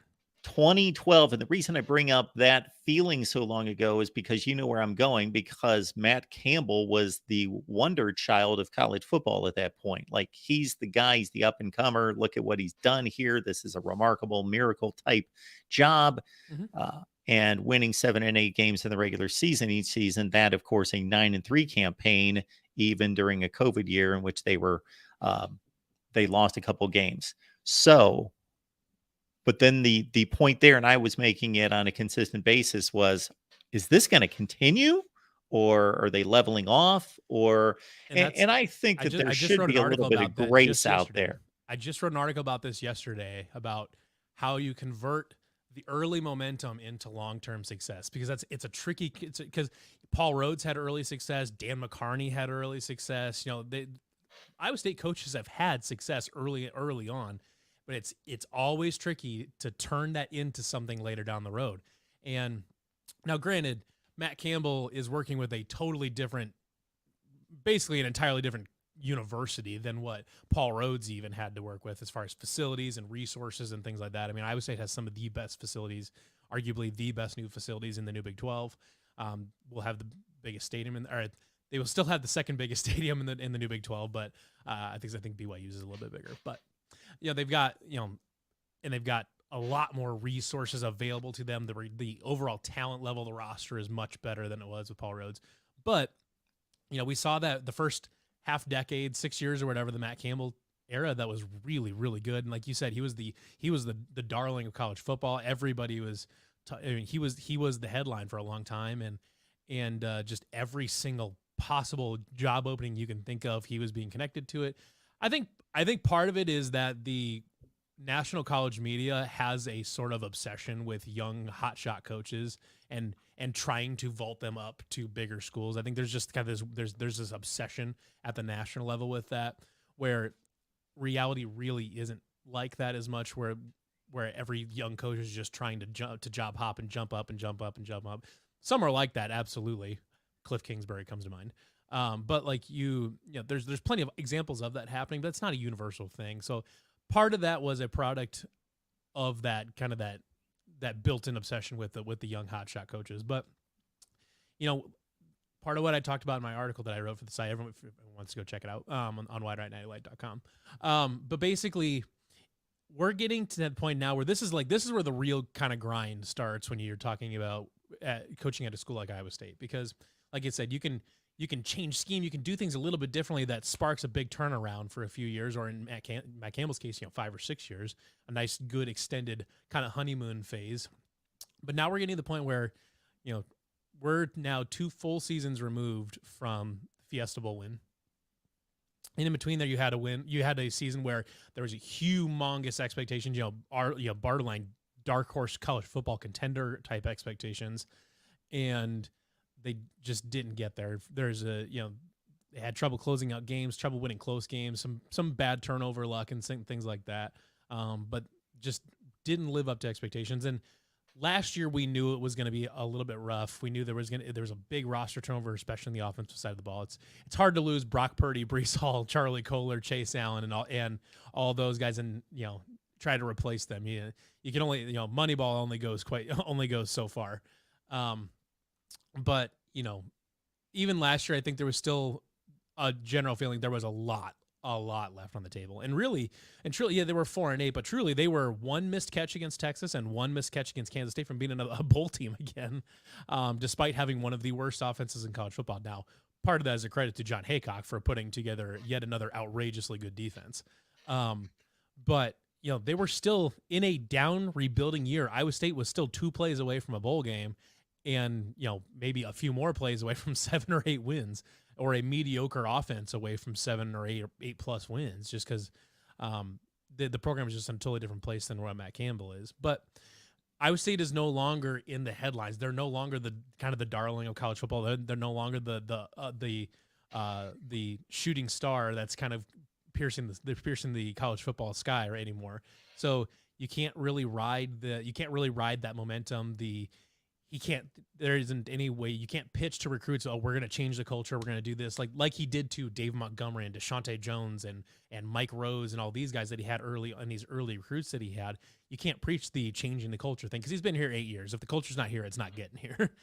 and which it is here. I mean, see, this is the problem with Corey watching the stream, is that Iowa fans are so used to nobody caring about their program that they hear language about people caring about their program, and there's a short circuit, and they just don't know what's happening.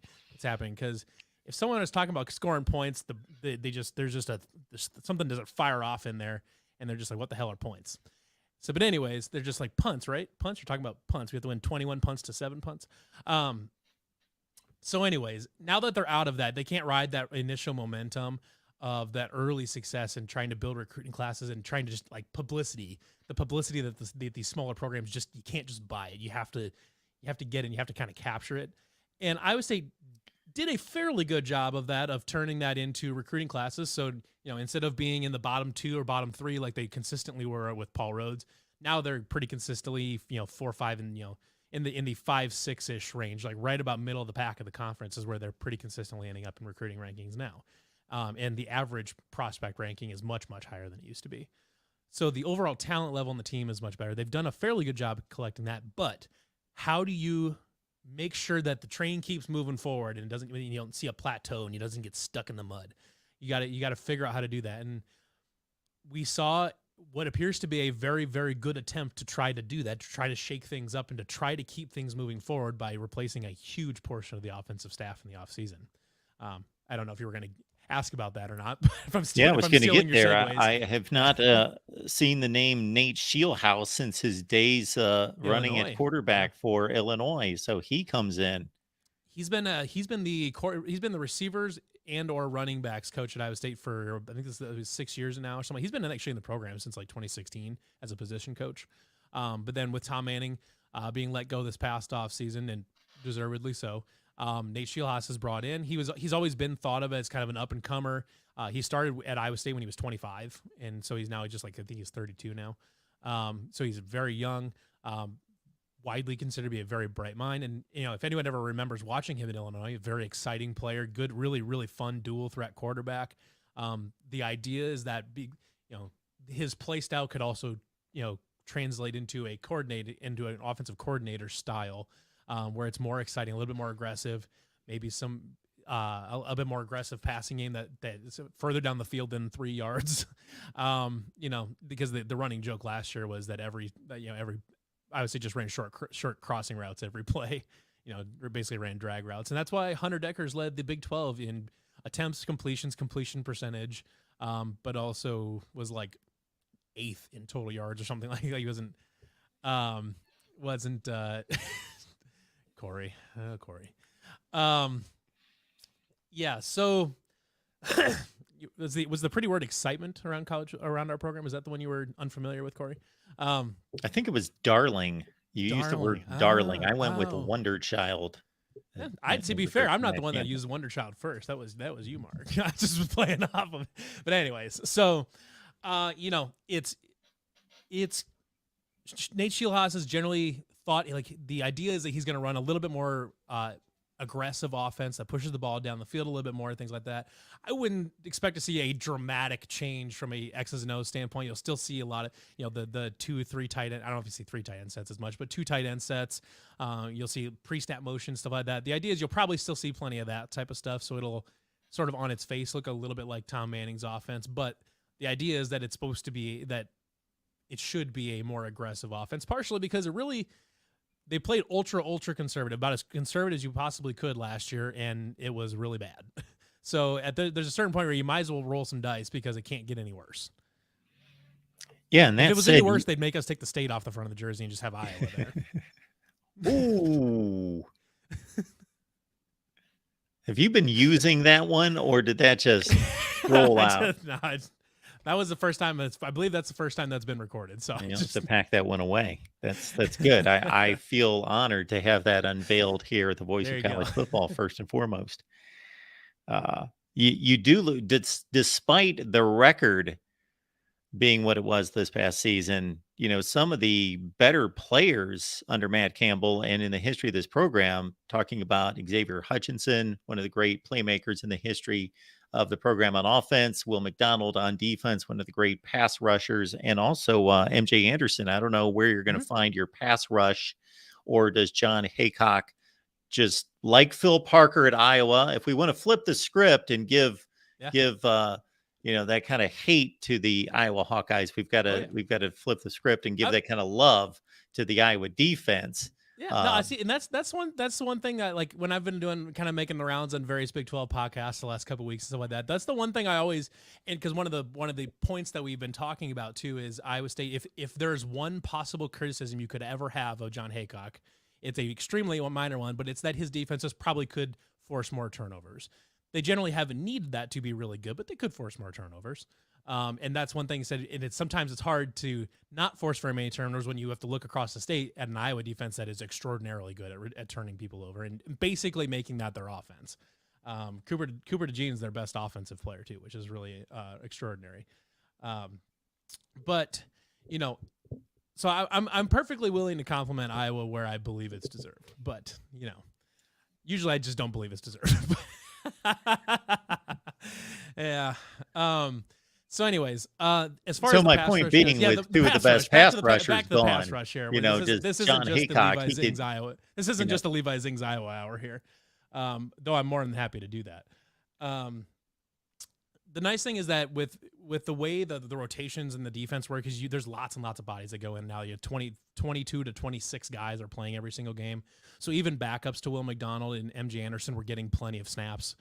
So it's not like you're just throwing in a total newbie in there. One of the big guys in there that immediately I think is going to step up and be really, really good right off the bat, Tyler Nyedem. He's a young guy. He came in, plays really well. He's a very physically imposing guy. I think that's a guy that he's going to get there and have a really, really big chance to do something. Jefferson Adam has been in the program for a while. Samuel Same is a true freshman that probably has a chance to get some snaps early on. Joey Peterson, if you remember, his older brother, Zach Peterson, played at Iowa State for a long time, was a very productive defensive end. It's his younger brother, Joey. That's another guy with a really good chance to make a good impact on the line. Like I said, a few young freshmen as well. But and then Dominique Orange in the middle on the defensive tackle, I think he's going to be a breakout star. I mean, I think he's really got a chance to be one of the best defensive tackles in the Big 12 next year. And if there's anything that's taught me up to this point with, you think you lose Mike Rose and Jake Hummel and the linebacking core is going to go to shit. Well, it was still really good. That it didn't fall off at all, even though you lost two of the best linebackers in school history. I have been given no reason whatsoever to believe that losing a star player is really that much of an issue for Eli Rashid and Tyson Veit and Deion Broomfield and John Haycock. I have been given no reason to doubt them up to this point. We know that there are some really, really nice, talented players in that room now. So it's just a matter of seeing what they do when they step up and seeing how that is. So I have no concerns whatsoever on the defensive line as far as like losing MJ Anderson and Will McDonald goes. On offense, it's a different dynamic because Xavier Hutchinson, for my money, this might be controversial, but if you were to force me to choose between having Allen Lazard, college Allen Lazard, not pro Allen Lazard, college Allen Lazard, Xavier Hutchinson and Hakeem Butler, I might take Xavier Hutchinson just because he's so well-rounded. He's such a polished route runner. Just his best talent was getting open. He just got open. When he came to Iowa State, my player comp for him was just a guy that he plays similarly to was Justin Blackman, and I'm very proud of that analysis because it turned out to be absolutely true. Where both guys were just their best thing was they just got open and they made catches, they made plays. So then that was a double-edged sword a little bit at times for last year because Xavier Hutchinson was a guy. If you needed a first down, he was your dude. You're just going to go. You can throw it to him. He's going to get 16 to 20 targets a game. He's going to catch probably 12 of them, and that's fine. He's going to be a really high-volume receiver that's going to do what you need him to do. However, that also meant that they threw to him a lot, and the passing game became very, very one-dimensional.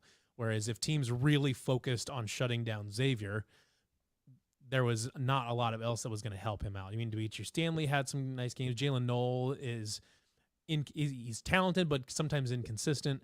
By not having Xavier Hutchinson, theoretically, they should have to spread the ball around quite a bit more. They should have to find a few receivers that they can rely on and another tight end or something like that and spread the ball around a little bit more and be more varied in the passing game, which should help shake things up a little bit. Whereas they were just, if they got desperate and they needed a few yards, they just ran Xavier Hutchinson on a drag route and just hope he did something. Sometimes that worked, and sometimes he's still only one guy playing against 11 on the defense. I mean, he can only do so much on his own. Love Xavier Hutchinson. I think him leaving is going to force the offense to spread the ball around a little bit more. So I think I think there could be a net positive. Now, obviously, that's dependent on receivers stepping up. Like Jaden Higgins is a transfer from Eastern Kentucky. I've heard tons and tons and tons of good things about him. As far as I understand, the expectation is he's going to be the number one receiver because he's had that good of a spring and a summer. He's a guy that I think will probably play a lot. Jalen Knoll will start in the slot. Demetri Stanley on the outside, I assume. So those guys got to step up for sure. The offensive line's got to be better. Oh, the offensive line. And then the quarterback situation, they've got to figure out whoever is going to be the long-term guy. They've got to figure that out.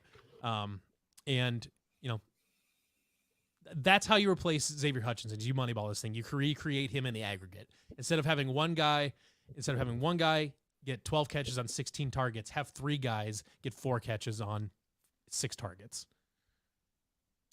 Yeah, you brought up the quarterback battle, and while Hunter Decker's throwing 19 touchdowns at Iowa would be like almost record book Oh, he'd be a type of, Heisman contender. yeah, 19 touchdowns and 14 picks at Iowa State. There's great. a bit of a competition. I see a list of like, Jarrell Brock and Eli Sanders and Cartavius Norton. Is there a true quarterback battle here? Those are all running backs. Yeah, well, that's bad on my part. Is So there honestly, if Cartavius Norton is starting at quarterback, something has gone terribly, terribly wrong. There's been an issue. Nix that, everyone. So right now, my, the main three dudes are Hunter Deckers, JJ Cole, and Rocco Becht. JJ Cole is the second highest rated recruit in program history. He's an Iowa State legacy. He's from Ankeny, which is just 10 minutes away from Ames. He's big, elite 11 guy, huge frame, big time arm. From everything that I've heard is that because he came in the spring, he graduated high school early, came in the spring, was here for spring practice. From everything I heard is that he's still a true freshman, so there's a transition period. But from what I've heard is that all the things you hope a true freshman quarterback is doing to prepare himself for a successful career, he has checked all of those boxes. Like I said, Will at Notre Dame, JJ Cole consistently was one of the top rated quarterbacks in the Elite 11. This was an Elite 11 that included all like the top few guys that are going. I like Dylan Raiola and stuff like that were in there. And I think JJ Cole, like most of the week, was getting like performer of the day and stuff like that. I think he got like second overall or something like that in the overall competition. But I mean, he was one of the best quarterbacks in that competition. He's a fabulous passer of the football. We're going to see what that looks like long term. Hunter Deckers is he's got plenty of arm talent. Sometimes doesn't seem to have a really good understanding of defenses. He doesn't have a great understanding of reading defenses and learning where to fit passes and where not to. Partially because he's got tremendous arm talent, but that gets him in trouble sometimes. And put it this way, all three quarterbacks, JJ Cole, Hunter Deckers, Rocco Becht, you would prefer not to play JJ Cole because he's a true freshman, and the idea of playing a true freshman against Iowa in his second ever college football game is not super enticing, considering how good Iowa is at forcing turnovers and how famously good freshman quarterback are at avoiding turnovers.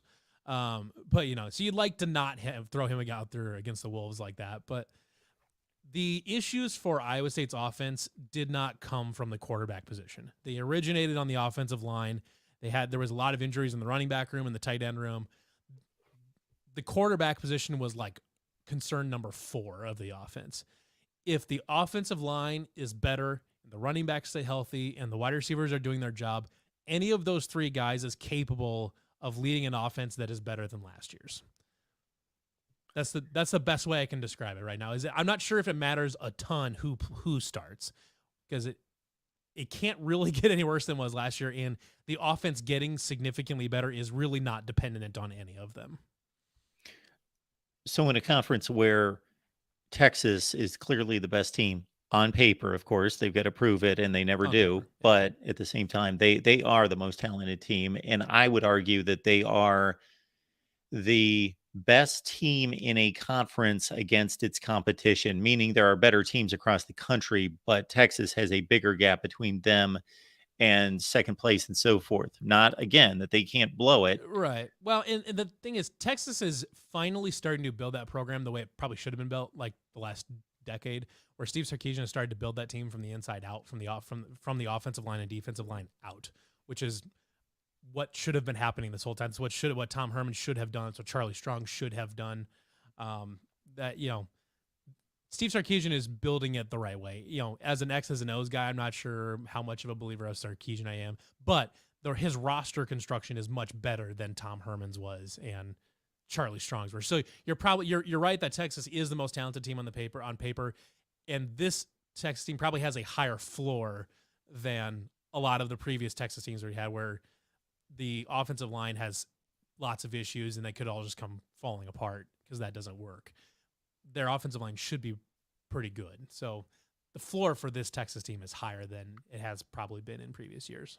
And I'm sure you would agree, after Texas, and even including Texas, this is a more bunched up competitive conference than any other in college football. It's not even close. Like if West Virginia, if people consider West Virginia to be the worst team in the league, if they played and beat Texas this season, nobody would be surprised. No, it wouldn't be some huge surprise. It's not like Rutgers beat Ohio State or Vanderbilt beat Allen. Like the competitiveness of the conference for people that truly love college football and aren't just hyper focused on the playoff, this is the most enjoyable league top to bottom to watch.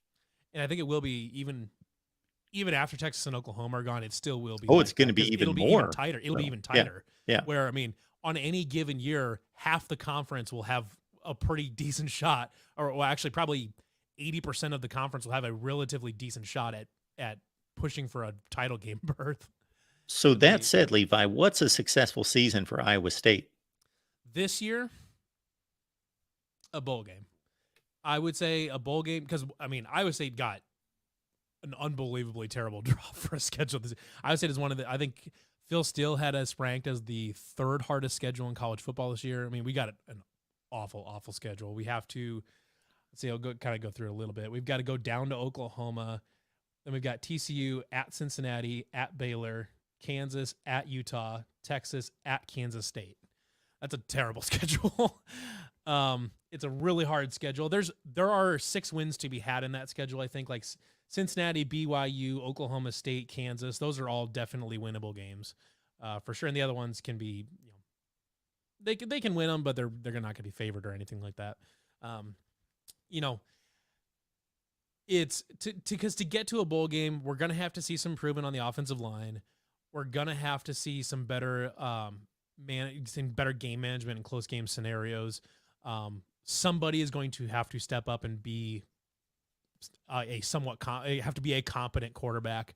Even if it's later in the season, like even if it starts out at Hunter Deckers and he struggles a little bit and then JJ Cole takes over and he's really good, something like that, whatever that looks like. A bowl game signifies that we haven't lost our momentum. A bowl game says, okay, we understand we're still in a rebuilding year, but even in a rebuilding year, we can still be competitive and we've still got a good trajectory forward. So a bowl game with a positive outlook on the offensive line and quarterbacks positions would go a very long ways towards making basically every Iowa State fan happy. I'm going to make broad narratives that people are going to get pissed off about, especially if they root for the Pac-12 or the ACC. But those are the 2 worst conferences, and it's difficult to defend those 2 conferences. The Pac-12 has been awful forever. They did have a bounce back year to a certain extent, but still, that was raising the floor for them. It still wasn't a good conference. Right. They had 5 pretty good teams at the top. The ACC's out-of-conference record has been deplorable for about 5 years. The SEC's the SEC. It's the best. The Big Ten is a money and popularity and resource giant that matches the SEC, but they haven't done it on the field outside of a couple of They're a elite close teams. Second place, but an obvious second place. Yes. So I place right now the Big 12 right there. Not that can't change once they start playing it again. I think the Pac-12 has the best quarterback play in college football. But anyway, the Big 12 is the oddball in terms of being able, you can argue Big 12 in either direction. You can take shots at the Big 12, or you can argue the legitimacy of the Big 12. And both are not easy to do, but there's legitimacy in both directions. Yeah, so it's an interesting, and I think that's what Brett Yormark, the new commissioner, has done very well, is that he doesn't have some unrealistic expectation that the Big 12 is going to try to pass the Big 10 and the Big SEC. It's just not going to happen. And that's okay. Being third place is totally fine. And being a very clear and obvious third place is better. And I think the Big 12 is very clearly positioned to be the third best conference in the country after the Big Ten and the SEC for the next 15, 20 years and beyond. Because the ACC got scared, locked themselves in a panic room with a bunch of perishable foods, and decided to not set the door to open for another 15 years. It's going to be really bad. It's going to get so much worse for them in the next 10 years. And Pac-12, who I don't even know if they're going to exist in 5 years, much less 10. So the Big 12 is in a really good position. It is an odd duck because for a long time, like schematically, like the actual product on the field, the Big 12 has been a little bit of the kind of the cutting edge as far as what the new trend in football is going to be. They were the first ones by far to do the air raid offenses, which are now everywhere. They're so everywhere that Nick Saban has run one for 5 years now. And Big 12 has been doing that for 10 or 15 years. They've been running air raid offenses, and then they slowed down. And then Iowa State brought in the 3-3 stack, or popularized it, I should say. They didn't invent it, but they popularized the 3-3 stack, and now everybody runs that, and that started to slow the air raid offenses down. Well, there's not many teams in the Big 12 that run, like basically nobody in the Big 12 runs a Mike Leach style air raid where it's pass, and then like 5 running attempts throughout the game. Nobody runs that anymore. The passing games still have a lot of air raid concepts in them because they're just efficient. They're just efficient passing concepts, but nobody's running an air raid offense as people kind of think of it, where it's just passing every play. Nobody runs that anymore at all. Even Texas Tech has a power run game involved and stuff like that. I mean, everybody does that. And the Big 12 has now adjusted to being almost a defense-heavy league with some really good running games and then some just otherwise efficient but not necessarily ultra-prolific passing attacks or something like that. And now we're starting to see the rest of college football start to work its way back around, where it just kind of goes in cycles. And the Big 12 just seems to be this kind of, like I said, the kind of this cutting edge of what is the direction that college football is going. Lots of people do things based on their own rosters and whatever else, what they want to do. But it's pretty inarguable that Big 12 pioneered both the air raid offense and the 3-3 stack, which has now taken over the NFL, both of them. And so it's always been a little bit of an odd duck. It's a little bit of an odd duck geographically, too, where you've got a team in Florida and one in Utah. And that's by design, though, because of Brett Yormark wanted to get in every time zone. He's in 3 of them now, and I believe probably pushing pretty hard for a 4th. And so that's intentional. It's kind of geographically all over the place. It's got a lot of weird personalities and dynamics involved. You got a bunch of old land grant schools. You've got UCF, which is a relatively young school that has a huge alumni base. You've got tiny private schools. You've got BYU out there, which is kind of its own deal. You've got this. It's a really funky group of personalities and fan bases that have lots of different fun dynamics, and they do lots of different things. Like you said, if you truly love college football and don't just hyper focus on the top 10 and the college football playoff, the Big 12 is a deeply interesting and fun conference to follow, and it will be for the next 10 years or more. Absolutely. Yeah. I couldn't be happier with the direction of the Big 12. I mean, yeah, you can say, well, it'd be nice to go try to poach Colorado and Arizona and Utah and whatever. Can you even imagine Utah and UCF being in the same conference? Oh, gross. But grabbing Colorado and Arizona and bringing them in, phenomenal. The Big 12 is already an outrageously good basketball conference, and that would totally just send it. I mean, this isn't obviously not a basketball podcast, but the gap between Big 12 in basketball and every other conference is bigger than the gap between the SEC and everything else in college football. It's not even the same conversation how far ahead Big 12 basketball is. And they're talking about adding UConn. There was a conversation about Gonzaga for a while. And that's an interesting media rights thing that's going to come up at some point. Is there's talk about trying to split off football and basketball just because the basketball product with Big 12 is just so good. That there's talk about trying to have a deal with that and a deal with football. The football deal will obviously be bigger because it's football, but it's an interesting dynamic. The Big 12 may be the first power conference to split off the media rights for its football and basketball. It's in there, and that's okay. It's okay to be different because Brett Yormark is doing what he needs to do to keep the Big 12 different, keep it interesting, and keep it going. We are going to keep this response by Corey suspenseful because I don't even know what he's reacting to. I don't know exactly either. It might be the comment about the Big 12 being so much better than everybody else in basketball, but I don't watch basketball. I haven't. I used to used to cover it. And that's fine. But Corey and I can job out basketball. But I was just going to say, I don't. So I've gotten a response there, except for what I hear. And what I hear is that for the past roughly 5 years, the Big 12 has been the best basketball conference. So if you add UConn and Gonzaga, good Lord. About a decade. I mean, adding Gonzaga and UConn. I mean, they added Houston, who's a top 5 team last year. Cincinnati's a historically good program. BYU's a historically good program. The basketball conference is outrageous. I wish they would stop adding good teams because I like winning games.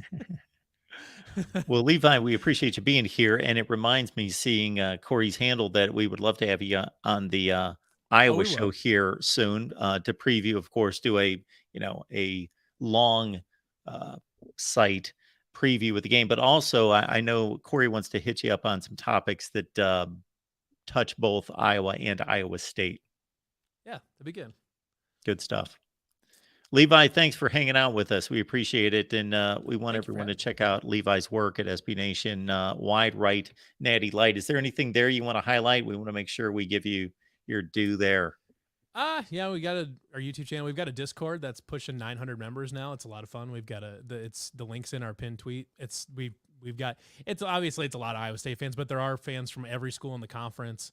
We've got non-sports channels, like people talking about pro sports or talking about video games or hobbies or history. We've got a lawn and garden channel. We do all sorts of fun stuff. It's just a really fun community. We've got a link in our Twitter description too. It's a lot of fun if you're just looking for a really fun Discord server to be in. We've got do some Twitch streams and stuff like that. But like I said, I guess I referenced it a little bit earlier. But if you want, you can kind of go check out my article I wrote yesterday on the site. It's called "On Entering the Most Important Stretch of the Matt Campbell Era," and it is talking about exactly what Mark asked her about earlier, which is converting that early momentum that Iowa State had with Campbell and turning that into long-term sustainability and turning it into something where the program can consistently be bowl game or better every single year, as opposed to just, falling back to 4 wins when something's not going well. But yeah, that's kind of the main thing, I suppose. So we have dropped the link in the chat, so we know everyone's lazy. So all you have to do is grab the link. It's right there in the chat, and go right to Wide Right Natty Light and check out what they have concerning Iowa State athletics. That's the one I just did. We just did Austin just did a mailbag. The nightcap there that you see right there is a show that we do on Tuesday nights. It's kind of our version of a late night show. It goes live 8:00 Central Time on YouTube.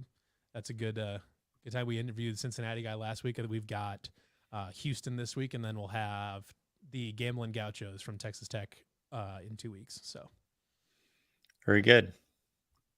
We're already getting a groundwell of support for us. Casey, I'm more than happy to go on Corey's show if he's ready for that smoke. That's the problem here. Is that Corey, because Iowa State was 4-8 and had one of the worst offenses in college football, and somehow went to Iowa and beat them in Kinnick Stadium.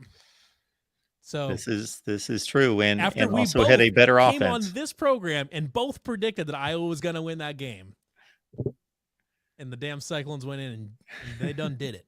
They did, breaking a 6-game losing streak in the worst way possible. Something in that range. Just a disgusting football game that I would never recommend anybody ever watch again. But honestly, that's just how Cyhawk is. They're just horrific football games that should not be shown on public television before the hours of 2 a.m. to 4 a.m. because it's not appropriate for children. Well, I'm kind of warped because I grew up in the late 70s and early 80s, and so I'm used to that kind of football, and I can watch that all day. That's fine. 13 to 9. And truly, the sickos among us can get into that kind of thing. So it's objectively a fun time just because of how goofy and stupid it is. But that's just Cyhawk football, and it's just a good time. That's why they play it every year, because it's a lot of fun. Go. We talk noise to each other. Levi, thank you so much for stopping by. I appreciate you hanging out. Thanks for having me. I always like coming on this. Talk to you soon. Fun. Thank you. Levi Stevenson, we dropped the link there in the chat. Join Levi and, again, Wide Right Natty Light, and even get some background on why they named it that. There you go. There's kind of a Florida State connection to a certain extent in regards to missed kicks, blowing big games, or relatively big games per Iowa State. Appreciate everybody being here for our Big 12 media coverage. Again, check out the previous live stream because Melissa Triebwasser and Jeff Sharon delivered definitely on that live stream. Big 12 talk across the board. We know that we're in need of Big 12 fans here at the Voice of College Football. So we are going to go full throttle on all the conference media days, as of course we tackle the SEC and the Pac-12 next week. And then it's the ACC and the Big Ten the final week of July, right here at the Voice of College Football. Coming up next, we've got a South Carolina Clemson live feed. You talk about rivals that get together on this one. Clemson with our guy Jordan Bowman and Tiger Paw Craven, and Twisted Rooster, South Carolina. It's a Palmetto State battle. They wanted to get together and mix it up on South Carolina and Clemson. That's coming up at 7 Eastern time. I don't even know what time it is. Yes, we have a freestyle, freewheeling program schedule here at the Voice of College Football, but it all just kind of works together. So keep it right here. I will meanwhile kill a fly that's been driving me nuts for the last 20 minutes, and keep it right here at the Voice of College Football. And we will see you on Friday. In the meantime, you're in the right spot. Oh, one other programming note, 9 Eastern tonight, 9 Eastern, 6 Pacific, the debut of Tim's call-in show, whatever we're calling it, over on the USC channel. I can't keep track of all the program names, but over on the USC channel, call-in show, and it's a collaboration with some of the top USC sites. So you'll want to check that out at 9 Eastern time, 6 Pacific, right here at the Voice of College Football. See you on Friday.